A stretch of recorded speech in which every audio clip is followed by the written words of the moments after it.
Our second speaker is an international guest from Republic of Haiti and an ex-participant of the RIT training course in the year 1987, Dr. Richard Dumeza. After the course, he became manager of the national TV program, and he has contributed greatly to the TV control of the Republic of Haiti that was seriously affected by the natural disaster in 2010. Dr. Dumeza will be presenting a model of achievement of the training in the actual settings of the health system in a developing country. Dr. Dumeza.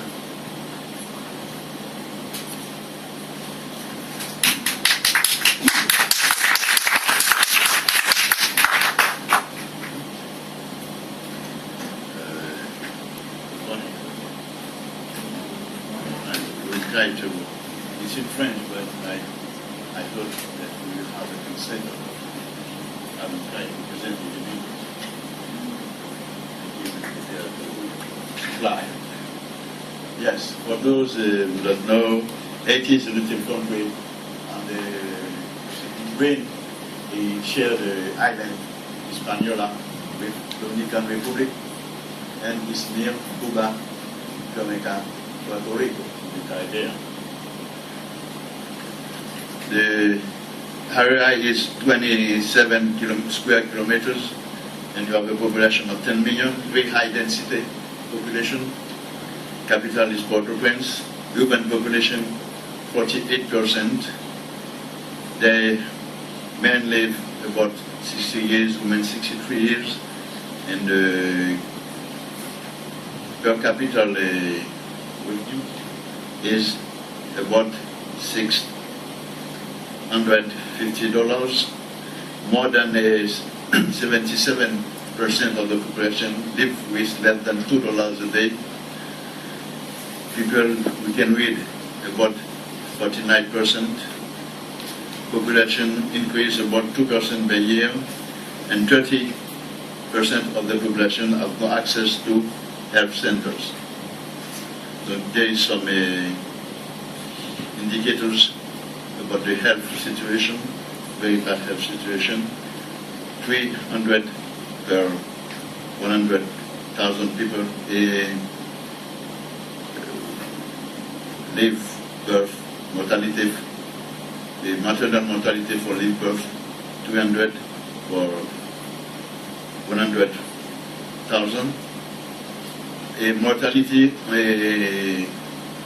children under 5 years, 87 for 100. Children with chronic malnutrition, 22.7%. And the prevalence of HIV in the population, general population, 2.2. It's a very bad situation. We speak now specific for TB. We have only the estimation of WHO for 2011. We have the mortality is about 38 for, per 100,000, about 300, about 400 people, 4,000 people dying from TB every year. The prevalence is 31,000 people who have TB in the country. The rate is 200, about 200, 300, about 300 for 100,000 people. And the incidence is, you have every year 23,000 new TB cases, but you observe there is a very large for the prevalence and for the incidence, very large confidence interval. And the incidence of TB in the HIV, you have 4,000 people every year, and the rate is 43 or 100,000. And the case detection is about 64%. The problem we have is we never had a prevalence study to validate this estimation. So we have estimation from WHO, estimation from CDC. Everybody come with his own estimations. But it's why we need some prevalence survey to be sure what's the real rate.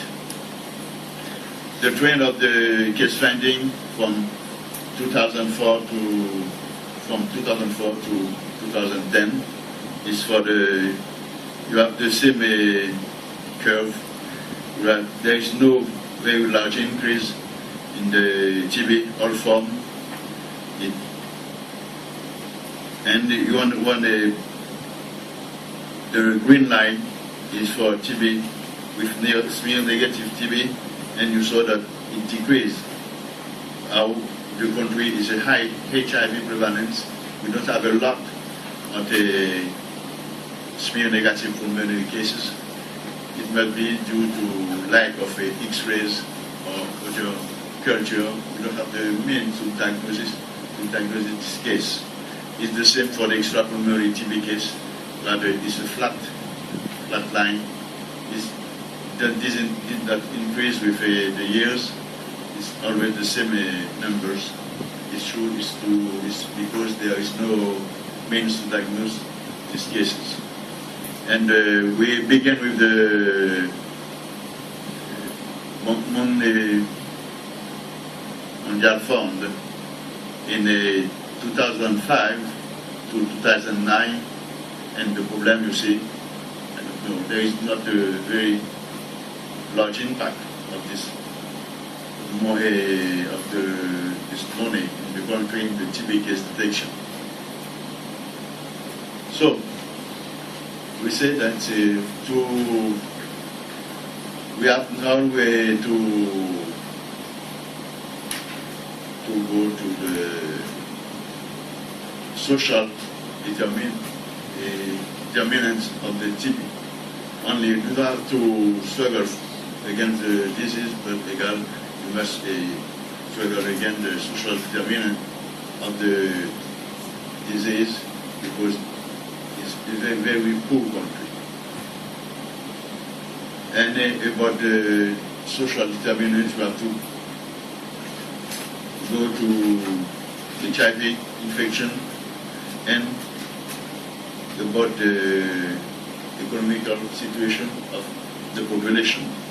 And so you can decrease the mortality, the incidence and morbidity, and the inequalities between a group of population, because it's the poorest group who suffer from TB.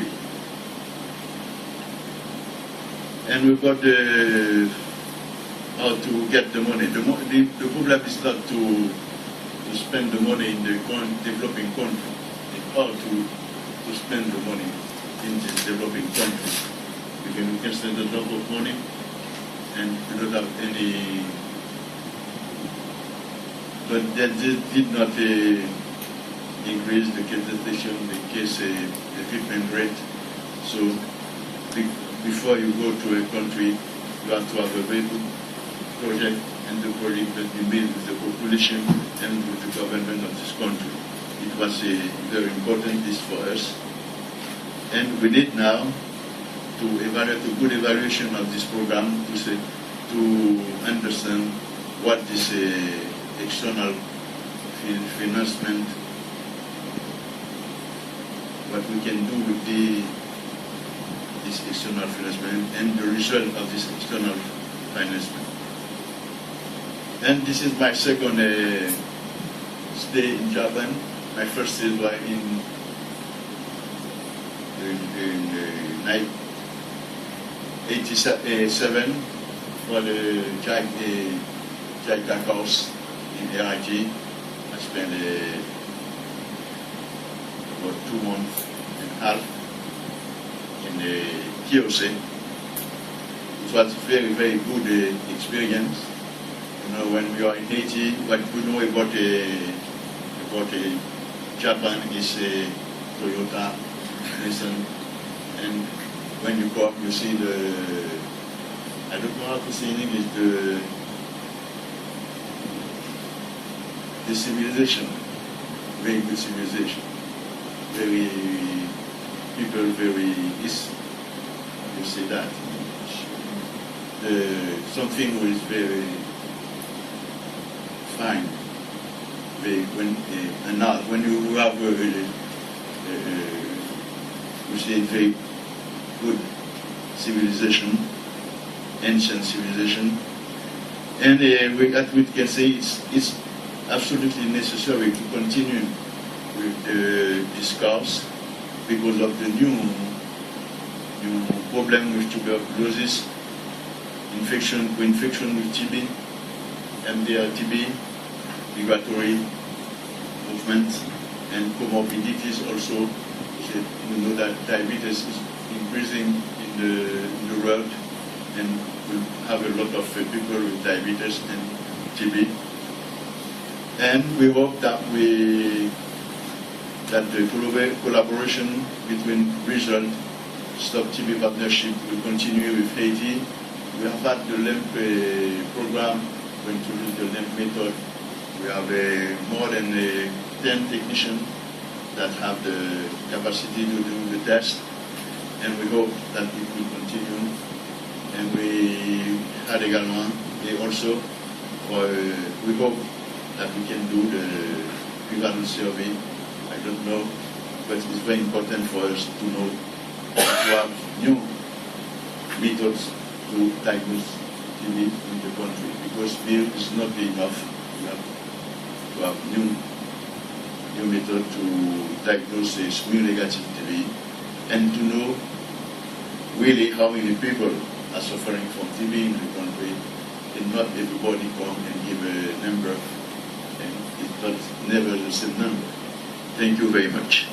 And last is to say that we have said is the flames, is that flame for peace, love, foi, and hope.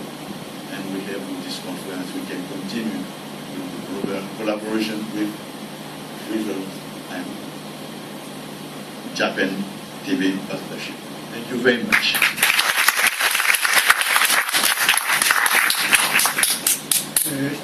サンの方でハイチの患者発見、特に飛沫陽性に出ない患者の発見のためにランプ法という方法を私どものリザルツあるいはスト TB パートナーシップと協力で導入し始めたという話がありました。多分ここにいらっしゃる皆さんにはそのランプ法って何のことだというふうに思われたと思いますので、これについてちょっとテクニカルな簡単な説明を今日はこの方法を開発した会社の方が見えてますので簡単にお願いしたいと思います。